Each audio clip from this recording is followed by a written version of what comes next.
Já era noite quando dirigi até minha casa, mas minha atenção foi atraída por um carro de polícia que estava estacionado na entrada da garagem ao lado da minha casa e do carro da minha esposa. Fiquei assustado no começo, porque o que poderia acontecer se eu ficasse fora de casa por apenas 3 horas? Decidi descobrir o que estava acontecendo. Sou Michael Johansson, mas você pode me chamar de Mike. Eu me casei com Linda Thompson meio ano depois de deixar a Marinha. Aproveitando minha experiência nas salas de máquinas da Marinha, consegui um emprego fazendo manutenção de rebocadores no rio Mississippi. Uma década depois, somos pais orgulhosos de 2 meninos, ainda morando em uma modesta casa alugada. Linda, apesar dos desafios, encontra realização ensinando na 8ª série, uma profissão que eu não desejaria nem para o meu pior inimigo. No entanto, a paixão de Linda por isso brilha.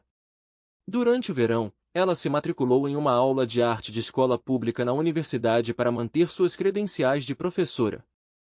A universidade, localizada em Jackson, fica a 40 milhas de distância de nossa casa.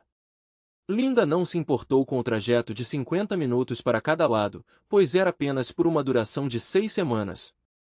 Sua turma se reunia às terças e quintas antes do almoço, seguida por uma sessão de laboratório de 2 horas às 2 horas. Um dia, enquanto saboreava seu sanduíche no sindicato estudantil, Linda foi abordada por um policial. Linda Thompson, certo? Sim, mas agora é Johansson. Ah, ok.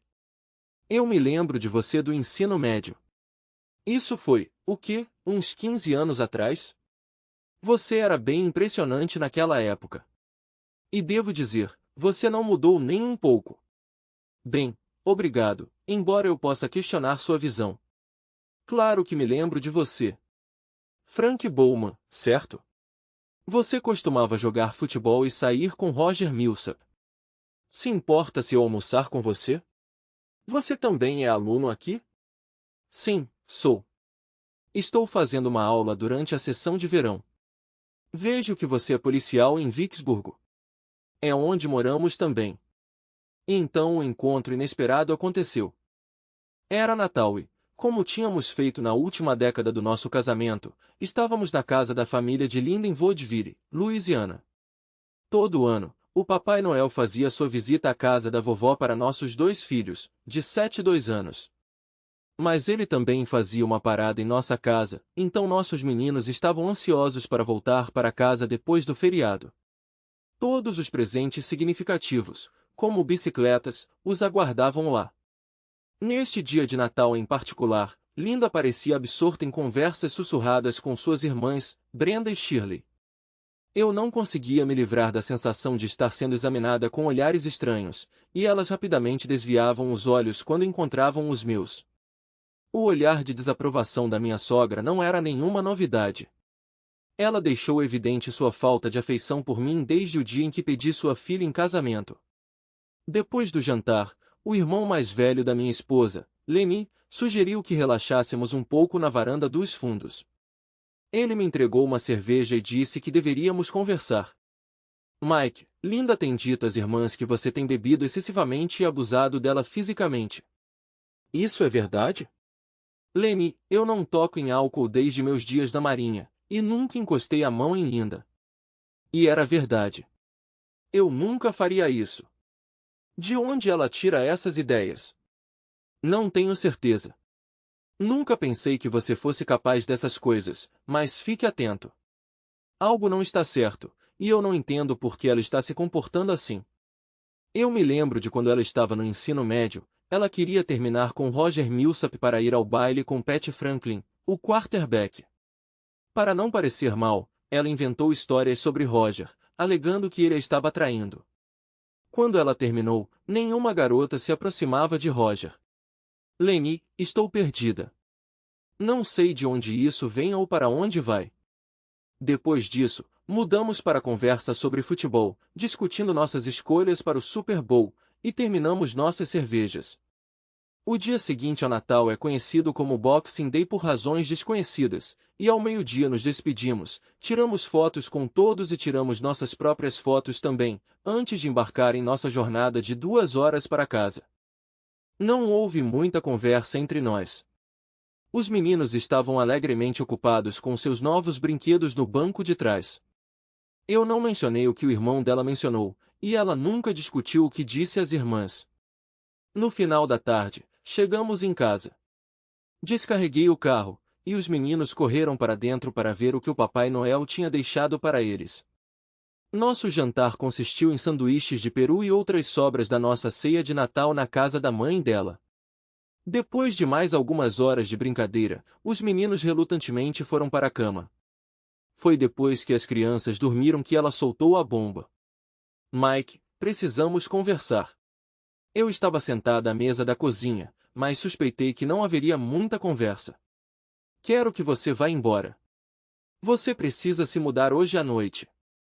Eu simplesmente respondi ok, e comecei a fazer uma mala.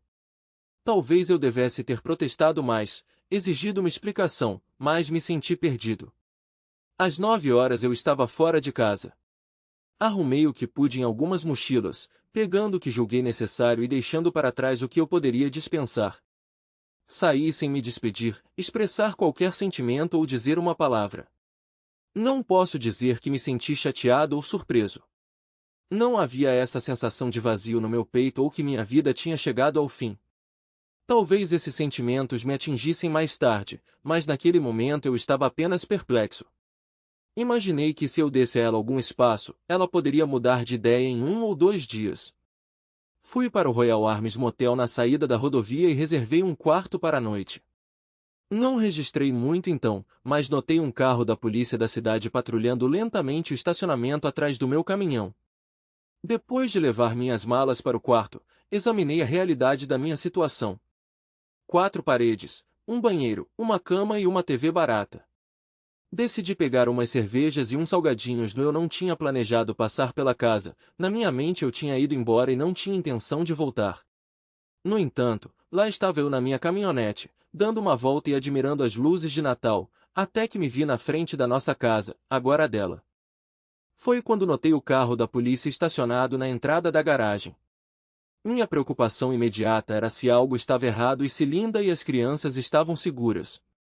Quando saí da minha caminhonete e fui até a porta da garagem, de repente notei que as luzes estavam apagadas na casa. Não deveria haver algum tipo de iluminação se a polícia viesse em missão oficial? Destranquei a porta cuidadosamente e entrei na cozinha. Indo para a sala de estar, percebi que a única fonte de luz era um brilho fraco vindo do quarto, provavelmente do abajur de cabeceira. Prendi a respiração, tentando me mover o mais silenciosamente possível. As batidas do meu próprio coração ecoavam em meus ouvidos enquanto eu caminhava lentamente pelo corredor até ouvir trechos da voz da minha esposa. Frank, venha rápido! Ela exclamou.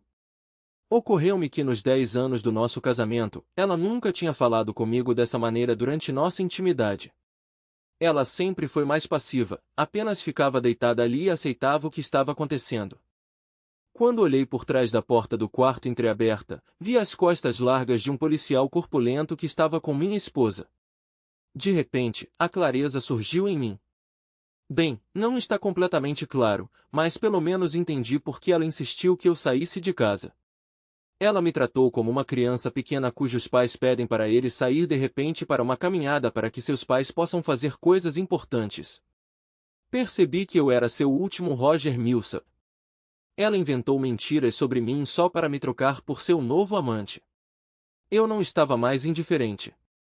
Lentamente me afastando da porta, voltei para a cozinha, dominado por emoções que eu não havia experimentado antes, principalmente raiva. A luz da lanterna do pátio penetrava pelas janelas da cozinha, iluminando o cômodo como se eu tivesse acendido a luz do teto. Notei uma camisa de uniforme policial pendurada em um cinto de arma. O distintivo na camisa tinha o nome de Frank Bowman escrito nele. Olhando para a sala de estar, notei um par de sapatos e suas calças perto do sofá. Havia 2 garrafas de Budweiser na mesa de centro. Esse idiota não só roubou minha esposa, mas também ousou beber minha cerveja. Presumi que eles começaram com uma pequena comemoração. Peguei o revólver especial da polícia Colt .38 do coldre dele, ponderando minhas opções. A princípio, tive a ideia de pôr fim à farsa aqui e agora. No entanto, a perspectiva de passar meus dias atrás das grades rapidamente me dissuadiu. Além disso, a mulher infiel não valia a pena. Outro plano começou a se formar na minha cabeça. Se ela terminou comigo como marido, então eu terminarei com ela como minha esposa. Tirei 6 balas do revólver e cuidadosamente as coloquei sobre a mesa, enfiando a arma no meu cinto. Peguei seu distintivo e crachá antes de sair tão silenciosamente quanto tinha chegado. Eu não tinha intenção de interrompê-los na minha própria cama, no meu próprio quarto, na minha própria casa. Pelo menos porque ele era claramente mais forte fisicamente do que eu, e como ele é um policial, eu posso ter problemas se eu for para uma colisão direta. Lá fora, usei a lâmina do meu canivete para remover as hastes de válvula de todos os 4 pneus de um carro de polícia estacionado na minha garagem.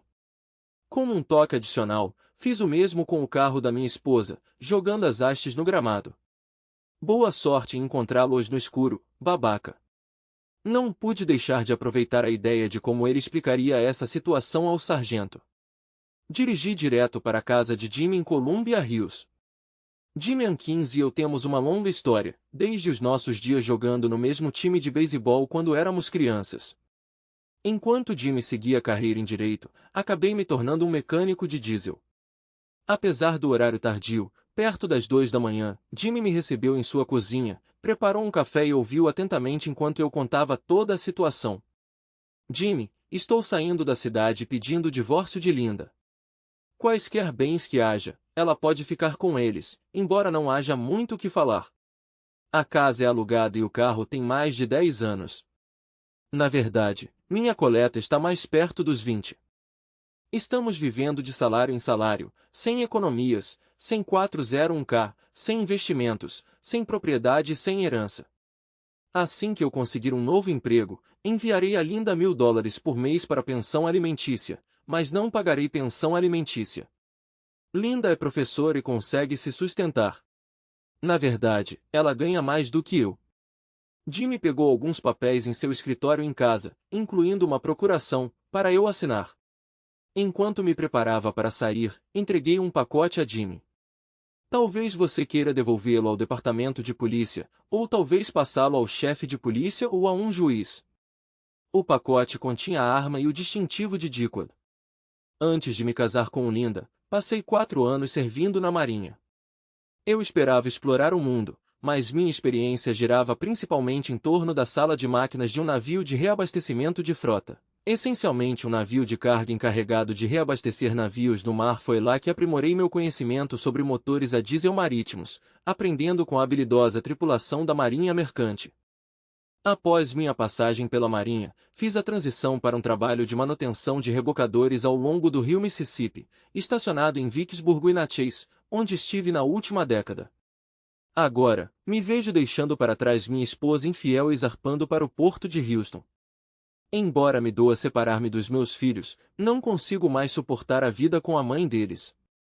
Ficar só levaria a um divórcio amargo, fraturando a família, com ela provavelmente ganhando a custódia, apesar de sua natureza enganosa. Garantir emprego se tornou minha maior prioridade. Depois de me instalar em um motel modesto, não perdi tempo visitando lojas de diesel e concessionárias de caminhões. Com 14 anos de experiência e uma gama completa de certificações mecânicas, consegui um emprego no fim do dia. Na segunda-feira, comecei meu novo papel atendendo barcos que abasteciam plataformas de petróleo no Golfo. Isso marcou um começo promissor, mas meu objetivo final era escapar. Eu precisava me distanciar de Linda, sua família e seu amante policial. E eu tinha uma estratégia em mente. No dia seguinte, visitei o Union Hall e iniciei o processo para obter minha licença de marinha mercante. Fosse o motor de um navio porta-contêineres, um petroleiro ou até mesmo um navio de cruzeiro, não era diferente daqueles em que trabalhei na marinha. Em um mês, eu estava preparado para embarcar no Netherland Provider, um navio porta-contêineres holandês, partindo de Bayport, TX, com a maré vazante. Comecei minha jornada como engenheiro aprendiz. Antes da minha partida, telefonei para Jimmy Ankins para informá-lo do meu paradeiro. Roterdã seria meu novo porto de origem, e eu lhe assegurei que o atualizaria com meu endereço assim que estivesse instalado. Linda recebeu os papéis do divórcio uma semana após minha partida. Sem hesitar, ela assinou e os devolveu prontamente. O processo de divórcio seria concluído em 6 meses. Eu esperava ansiosamente meu tempo no mar. O chefe hacker retornou ao seu escritório após as férias de Natal e encontrou um pacote esperando em sua mesa. Ao abri-lo, ele descobriu que Frank Dickwood Bowman havia sido rebaixado e transferido para o controle de animais, onde se tornou um apanhador de cães. 6 meses depois, ele foi demitido de seu cargo. Ironicamente, o único cachorro que ele conseguiu pegar foi o poodle da filha do prefeito. Após esses eventos, Mary Lou Bowman iniciou os procedimentos de divórcio e garantiu um acordo favorável, ganhando a posse da casa, carro, filhos e 75% de seus bens conjuntos. Além disso, Frank foi condenado a pagar $1.500 mensais para a pensão alimentícia e mais $1.000 para a pensão alimentícia, um resultado alcançado com a assistência de seu advogado habilidoso, Jimmy Ankins. Com sua situação financeira em ruínas, Frank foi morar com Linda, apenas para ser rapidamente expulso quando ela percebeu sua situação desesperadora. Deixado sem nada, Frank acabou em um pequeno apartamento-estúdio, sobrevivendo com comida barata, como macarrão instantâneo e atum enlatado. Eventualmente, sua falha em cumprir suas obrigações de sustento o levou para a cadeia, onde sua antiga experiência na aplicação da lei pouco fez para melhorar sua experiência. Após partir de Bayport, nossa jornada incluiu paradas de 2 dias em Charlotte e Baltimore. Durante essas escalas, utilizamos o tempo para inspecionar os motores do navio e outras máquinas, bem como realizar qualquer manutenção necessária que exigisse que os motores fossem parados. Como um membro mais júnior da tripulação na sala de máquinas, meu dever era permanecer de vigia em vez de ir para a terra. No entanto, eu tinha pouca vontade de deixar o navio de qualquer maneira. Depois de Baltimore, nosso próximo destino era nosso porto de origem, Roterdã, onde aproveitaríamos uma semana de folga em terra. Em Roterdã, os motores passariam por uma inspeção completa e manutenção significativa, conduzida por uma equipe em terra. Eu estava gradualmente me adaptando à vida no mar, lembrando meus dias na marinha, embora sem a constante importunação de um suboficial-chefe sobre assuntos triviais. Além disso, a comida era uma melhoria. Eu dividi uma cabine com Lars Engelmann, um colega da sala de máquinas vindo da Noruega. A maioria da equipe técnica, incluindo aqueles da sala de máquinas, ponte e comunicações, eram europeus. A equipe do convés veio da Malásia, Filipinas ou Índia. Nosso chefe era sueco, auxiliado por 2 nigerianos, um dos quais atuou como mordomo durante as viagens de passageiros. Eu era o único americano entre a tripulação. Durante minhas horas de folga a bordo do navio, que eram limitadas a cerca de 4 horas por dia, eu me dedicava principalmente a tarefas mundanas como lavar roupa ou ler. O navio ostentava uma modesta biblioteca escondida em um canto da cozinha, oferecendo um punhado de livros em diferentes idiomas, incluindo algumas obras de Hemingway. Comecei com Dessa aos sorrisos. Olhando para o futuro, esperava usar parte da minha licença em terra para explorar Paris e a Espanha. Monitorar a sala de máquinas durante meu turno não foi particularmente emocionante. Enquanto tudo corresse bem, envolvia principalmente ficar de prontidão e checar instrumentos. Normalmente, havia 2 outros membros da tripulação presentes, junto com um engenheiro-chefe ou um engenheiro-chefe assistente. Nossa rotina frequentemente envolvia uma pessoa monitorando instrumentos enquanto os outros passavam o tempo jogando cribage ou xadrez, ao mesmo tempo em que se envolviam em conversas sobre casa, família e, inevitavelmente, mulheres. O engenheiro-chefe, Fritz Gruber, veio do sul da Baviera, Alemanha, mas agora residia com sua família em Amsterdã. Ele aprimorou suas habilidades mecânicas trabalhando em motores Dieselman, Mercedes e BMW S na Alemanha antes de fazer a transição para barcos fluviais no Reno e, eventualmente, navios de carga marítimos. Com 3 décadas de experiência em salas de máquinas de navios de carga, ele era um profissional experiente. Após nossa chegada em Roterdã, levou 12 horas para que os contêineres fossem descarregados antes que o navio fosse realocado do terminal para as docas da empresa. Ficamos lá por uma semana para uma inspeção completa de engenharia antes de retornar ao terminal para carregar os contêineres de saída. Quando eu estava prestes a deixar o navio, o chefe se aproximou de mim. Venha, meu jovem amigo. Você virá para casa comigo. Minha boa esposa Gretel terá preparado um banquete para nós. Você vai dormir em uma cama grande esta noite e conhecer minha família. Amanhã nós lhe mostraremos Amsterdã, ele disse com seu forte sotaque alemão. Com nossas malas de viagem a tiracolo, fomos para a estação de trem, Hauptbahnhof. De lá, pegamos um trem para Amsterdã e depois outro bonde para a casa do chefe Gruber. Era uma charmosa casa de estuque cinza de 2 andares com telhado de telha vermelha, aninhada em um bairro modesto de residências semelhantes. Estacionado na entrada da garagem estava um sedã Peugeot 301 cinza. Entramos pelo portão e atravessamos o jardim da frente meticulosamente cuidado, adornado com cascalho, alguns canteiros de flores e arbustos em linha com o estilo europeu típico, sem drama. Comentei sobre o quão adorável a casa e o jardim pareciam. Mark e Evan, meus filhos, são responsáveis por manter a casa enquanto estou fora. Parece que eles foram diligentes com seus deveres, ele comentou. Por um breve momento, pensamentos sobre meus próprios filhos passaram pela minha mente. Quando nos aproximamos da porta da frente, ela se abriu, revelando Frau Gruber que nos recebeu calorosamente. Ela parecia ter cerca de 60 anos, com cabelos loiros grisalhos cuidadosamente trançados. Sua figura poderia ser descrita como cheia e atraente, lembrando as pinturas de Rubens. Ela usava um vestido modesto na altura do joelho, típico de uma dona de casa holandesa, junto com meias de algodão na altura do joelho e chinelos. Ao ver o marido, ela o abraçou com o fervor de alguém que não via o parceiro há semanas no mar depois de recuperar o fôlego. O chefe me apresentou a esposa. Quando estendi a mão para um aperto de mão, ela me puxou para um abraço caloroso, pressionando seu amplo peito entre nós. Tentei disfarçar minha surpresa. Uma vez lá dentro, era evidente que os sapatos deveriam ser removidos e os chinelos usados dentro de casa. Seguindo a liderança do chefe, troquei meus sapatos por um par de chinelos que ele ofereceu e guardei minha bolsa de marinheiro conforme as instruções.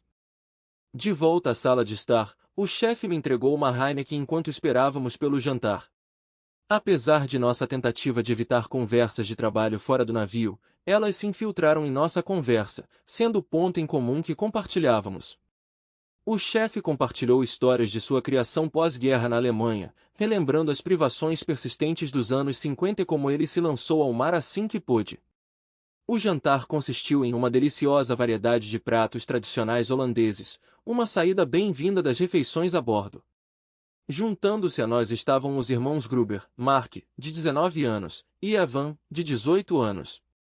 Ambos estão matriculados em universidades em Amsterdã, mas residem em casa. Mark está cursando engenharia, enquanto Evan está se concentrando em contabilidade e sistemas de computadores empresariais. A família Gruber também inclui 2 filhas, Gisele, de 26 anos, que está estudando literatura clássica em Cambridge, e Evie, de 24 anos, que está imersa em estudos de música clássica em Viena. Descobri que Frau Gruber é uma musicista talentosa, tendo tocado violino na orquestra sinfônica nas últimas 2 décadas. Além disso, ela oferece aulas particulares de violino, atendendo alunos de 6 a 65 anos. Também fomos acompanhados pela filha de seus vizinhos, Frida. Depois do jantar, Mark e Evan desapareceram, provavelmente para se envolver em atividades típicas de adolescentes holandeses em Amsterdã. O resto de nós se reuniu na sala de estar com uma garrafa de Riesling e alguns queijos requintados. Surgiu na conversa que Frida, que se juntou a nós, tinha 30 anos e trabalhava como diretora de uma creche próxima. Desde a morte trágica do marido em um acidente em uma plataforma de petróleo no Mar do Norte, ela estava morando com a mãe. Frida era uma mulher atraente, possuindo uma figura bem proporcionada e seios fartos, uma característica aparentemente comum entre as mulheres holandesas, o que eu achei atraente. Ela gentilmente se ofereceu para me mostrar Amsterdã no dia seguinte. No dia seguinte, encontrei Frida, e juntas embarcamos no bonde com destino ao centro da cidade. Ela começou a me guiar pelos pontos turísticos típicos, canais, cafeterias que ofereciam maconha, o Museu da Casa de Rembrandt, igrejas antigas e o Distrito da Luz Vermelha.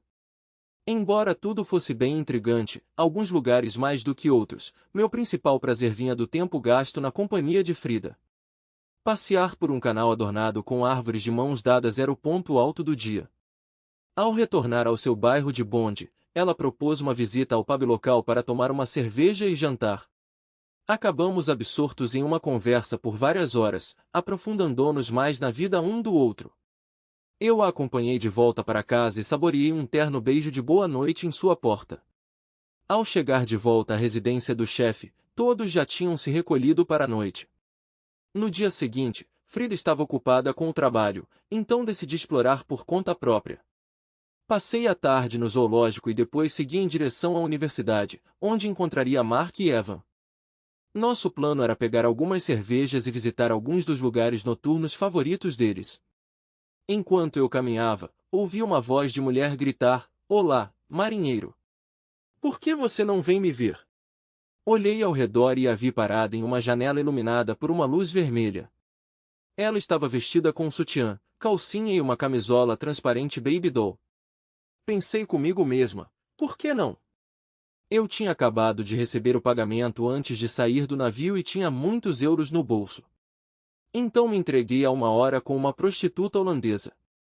Já fazia um bom tempo que eu não ficava com uma mulher. Mais tarde, me encontrei com os irmãos Gruber, e nos divertimos muito experimentando a vida noturna de Amsterdã. Nós tomamos algumas Heinekens e uma boa refeição em um pub antes de eles se juntarem a alguns amigos para explorar os clubes. Depois de algumas horas bebendo e dançando com a galera mais jovem, eu me senti pronto para voltar para a casa do chefe e descansar. Havia algumas garotas atraentes que pareciam interessadas em mim, mas elas eram muito jovens. Enquanto o grupo se dirigia para o próximo clube, eu peguei o bonde de volta para casa. No dia seguinte, acordei revigorado de uma noite tranquila. Frau Gruber preparou um delicioso café da manhã composto por ovos, salsichas e café forte. O senhorio tinha uma lista de tarefas domésticas, e eu ajudei de todas as maneiras possíveis. Mais tarde naquela noite, Frida se juntou a nós para jantar mais uma vez. Posteriormente, visitamos o pub local para tomar uma cerveja e nos misturar com alguns moradores locais.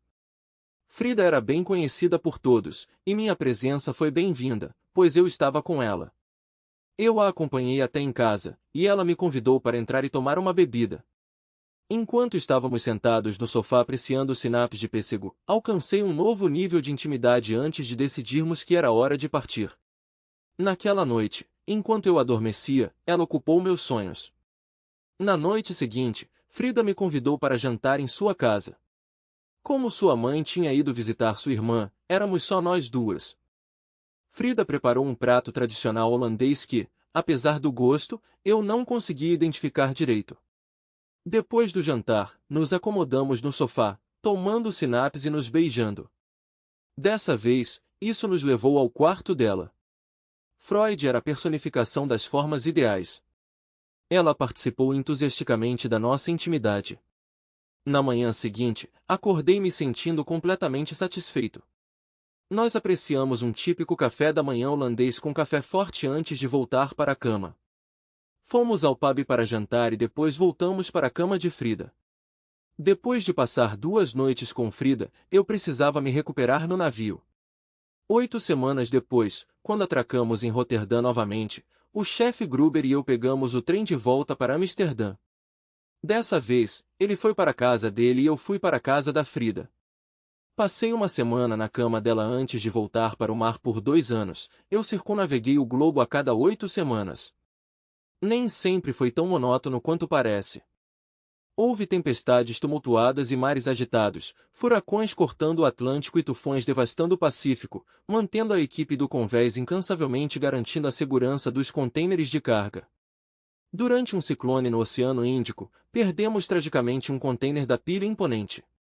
Ouvi dizer que continha um luxuoso sedã Mercedes destinado a um general birmanês.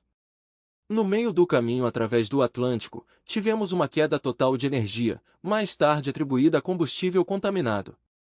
Resolvendo o problema rapidamente, retomamos nossa jornada em menos de 6 horas. Certa vez, enfrentamos um ataque pirata na costa da Arábia, mas os repelimos habilmente com mangueiras de incêndio antes de manobrá-los. Em cada porto, comprei cartões postais para enviar aos meus filhos. Embora não tivesse certeza se eles os receberam, era uma maneira de rastrear minhas viagens. 2 anos depois, o chefe Gruber se aposentou e se estabeleceu em sua casa aconchegante em Amsterdã com Frau Gruber. Sempre que eu voltava para a casa de Frida, eu tinha a oportunidade de visitá-los. Com a mãe de Frida se mudando para morar com sua irmã, a casa de Frida essencialmente se tornou minha também. Apesar de se aposentar, o chefe Gruber manteve inúmeras conexões dentro do escritório corporativo e frequentemente serviu como consultor em questões de engenharia. Enquanto isso, eu havia ascendido à posição de engenheiro-chefe a bordo do meu navio. Graças à influência do chefe Gruber, me ofereceram o cargo de vice-diretor do departamento de engenharia, o que significava que eu poderia estar com Frida em tempo integral, não precisando mais passar tempo no mar. Depois de uma noite típica de intimidade na cama de Frida, revelei meus planos durante o café da manhã, de residir em Amsterdã permanentemente e trabalhar no escritório corporativo. Também pedi Frida em casamento. No entanto, percebi rapidamente que ela não conseguia me olhar nos olhos. Aconteceu que eu não era o único marinheiro na vida dela. Ela tinha 2 outros homens dividindo a cama dela durante as semanas em que estive no mar arrumando meus pertences, despedi-me dela e parti. Retornando ao mundo corporativo, recusei a oferta e pedi demissão. Embarcando em um trem para Bremen, assinei com outro navio que ficaria longe do porto de Roterdã. Como engenheiro-chefe a bordo do Nordic Queen, um navio de cruzeiro navegando pelo Báltico, costa norueguesa e Mediterrâneo, eu tinha uma renda generosa, com pouca oportunidade de gastá-la, já que nunca desembarcava. No meu papel como engenheiro-chefe, meu principal espaço de trabalho era a sala de controle de engenharia. Apesar de sua localização bem no fundo da nave, adjacente à sala de máquinas, ela era muito diferente das salas de máquinas sujas e gordurosas retratadas em filmes antigos. Em vez disso, minha sala de controle parecia um ambiente estéril semelhante a uma sala de cirurgia de hospital. Além disso, minhas funções não se limitavam aos conveses inferiores. Como oficial, eu era obrigado a vestir meu uniforme branco para eventos formais e cumprimentar passageiros junto com o capitão e outros oficiais. Embora possa parecer que me faltou companhia feminina depois de deixar Frida, as regras contra a confraternização entre tripulação e passageiros não restringiam totalmente as oportunidades. Ocasionalmente, eu conseguia melhorar a experiência da tripulação para viúvas, divorciadas ou mulheres casadas discretas. Além disso, sempre havia tripulantes femininas abertas a encontros casuais. Uma dessas tripulantes era Eva Christiansen, uma dançarina da trupe de entretenimento. Com seu charme escandinavo, com longos cabelos loiros e olhos azuis, ela veio da Dinamarca e foi uma presença constante em navios de cruzeiro por 3 anos. Depois de fazer 2 shows noturnos, os dançarinos dormiam até o meio-dia, depois se reuniam para almoçar na cozinha da tripulação antes de passar a tarde em ensaios. Durante o almoço na cozinha da tripulação, eu a avistei. Vestida com uma meia calça de malha rosa e polainas na altura do joelho, ela tinha o cabelo preso em um coque. Nossos olhares se encontraram e eu fiquei instantaneamente cativado. Aproximando-se da minha mesa, ela perguntou se poderia se juntar a mim. Provavelmente murmurei algo incompreensível, mas ela se sentou mesmo assim. Após sua segunda apresentação, ela se refrescou e trocou de roupa. Depois da meia-noite, esperei sua chegada. Oferecendo-se para levá-la para beber, ela expressou um forte desejo por comida, não tendo comido desde o almoço. Fomos para o lounge da tripulação, onde ela se deliciou com uma refeição farta. Pelo restante do cruzeiro, nos tornamos inseparáveis. Embora ela dividisse uma cabine com outra tripulante, eu, sendo um oficial, tinha uma cabine só para mim. Eva acabou passando mais tempo na minha cabine do que na dela. Quando seu contrato terminou, persuadiu o capitão a contratar Eva como aeromoça. Após 5 anos a bordo do Nordic Queen, me ofereceram o cargo de diretor de serviços de engenharia no porto de Miami para a Queen Cruise Lines. Naquela época, a QCL tinha acabado de revelar seu mais novo navio, o Caribbean Queen, programado para implantação permanente em Miami. Durante toda a temporada de cruzeiros, ele seria acompanhado pelo Alaskan Queen e pelo Nordic Queen. Ao deixar o navio, Eva me acompanhou. Trocamos votos em uma pitoresca igreja luterana situada na cidade natal de Eva. Toda a comunidade, composta principalmente pela família de Eva, compareceu à cerimônia. Seus parentes, semelhantes a um grupo de ataque viking, vestiam ternos e gravatas em vez de equipamentos de batalha. Antes de conhecer sua mãe, eu tinha expectativas de encontrar uma rainha guerreira wagneriana, adornada com peitoral blindado e capacete viking com chifres.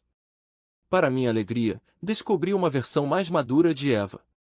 Meus preconceitos podem ter sido influenciados por memórias da mãe da minha ex-esposa, a quem eu caprichosamente apelidei de Rainha Dragão. Eva e eu passamos nossa lua de mel nas Bahamas por 2 semanas a caminho de Miami.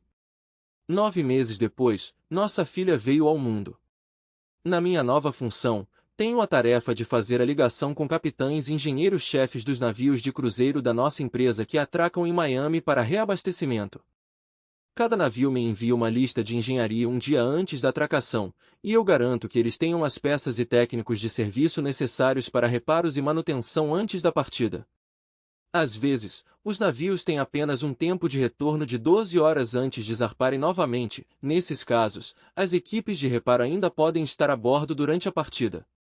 Tenho um jato fretado de prontidão para levar a equipe de reparos de volta do próximo porto do navio, se necessário. Além disso, ocasionalmente levo peças e equipes de reparos para os portos para encontrar os navios para reparos urgentes.